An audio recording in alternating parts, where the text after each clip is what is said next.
अस्सलाम वालेकुम respected viewers. बच्चों के मुंह से बदबू क्यों आती है, इसकी क्या वजूहात होती हैं और इसको कैसे इसका तदारुक किया जा सकता है, ये है हमारा आज का टॉपिक। और मैं हूं doctor Mohammad Ramzan Ansari, assistant professor of paediatrics and family medical specialist. वालिदैन अक्सर समझते हैं कि बच्चों के मुंह से बदबू आना मैदे की तकलीफ या जिगर की तकलीफ का ही अलामत होती है। There is no doubt fetor hepaticus यानी जिगर की मसले की वजह से बदबू आना बड़ों में ये एक मसला हो सकता है, लेकिन छोटे बच्चों में मुंह से बदबू आने की और बहुत सारी कॉमन वजूहात होती हैं।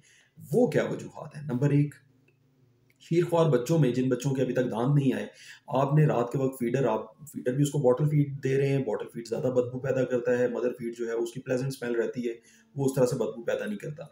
रात को सोते हुए आपने बच्चे को ऐसी पोजीशन में लिटाया हुआ था और सोते सोते उसको फीड कराया था, फीडर दिया था, और फीडर का दूध बहुत सारा उसके मुंह में लगा रह गया था और उसकी पोजीशन ऐसे हुई थी, यानी उसकी गर्दन दबाई हुई थी।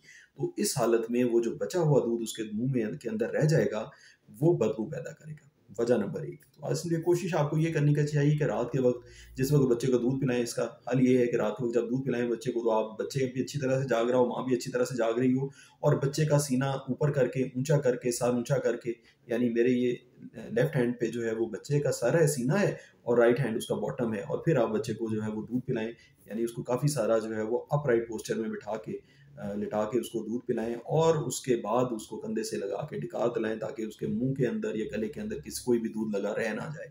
तो ये एक वजह आपकी हल होगी। नंबर दो, जब बच्चों को दांत आ जाते हैं, मिल्क टीथ आते हैं, तो ये बहुत जल्दी इनमें कीड़ा लग जाता है। जो जिन दांतों को कीड़ा लगता है, इनमें जरासीम बैठ जाते हैं और वो बदबू पैदा कर देते हैं। तो दांतों के अंदर मौजूद ये टार्टर कीड़ा जो लगा होता है, उसकी वजह से बदबू पैदा होती है, और उसके साथ फिर बच्चा जब जागता है तो बदबू पैदा आती है मुंह से।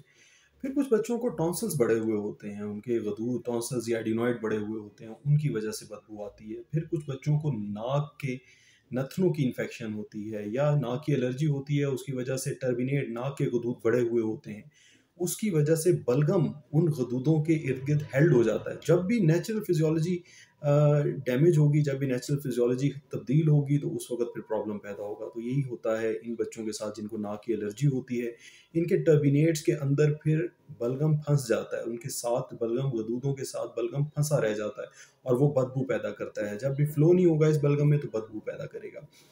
फिर कुछ बच्चों को मैदे की तेजाबियत का या फूड एलर्जीज का मसला होता है, उनके भी मुंह से तेजाबियत की वजह से बदबू आ सकती है, और इस रिगर्जिटेशन की वजह से उनके दांत भी ख़राब हो सकते हैं, गले भी बार बार ख़राब हो सकते हैं, और बदबू भी आ सकती है। गले की इन्फेक्शन, साइनसेस की इन्फेक्शन, नाक की इन्फेक्शन, टॉन्सिलाइटिस, एडिनॉइड की इन्फेक्शन, ये सारी चीज़ें गले से बदबू आने की वजूहात हैं। जिगर का मसला बच्चों में आखिरी वजह होती है मुंह से बदबू आने की।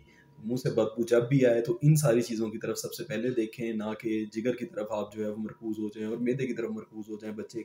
बच्चे के आमतौर पे नाक और गले की इटसेल्फ डिजीज़ इतनी ज़्यादा हैं, दांतों की इतनी ज़्यादा डिजीज़ हैं जहाँ से बदबू पैदा होती है, जरासीम वहाँ हार्बर होते हैं और वो बदबू पैदा करते हैं, और बच्चे के मुंह से बदबू आती है। और इन चीज़ों का इलाज इंशाल्लाह आपके बच्चे के मुंह की बदबू जो है उसको तर्क करेगा। ये थी व्यूअर्स आज की वीडियो। उम्मीद है आप लोगों को इससे फ़ायदा होगा। Thank you very much. अस्सलाम वालेकुम।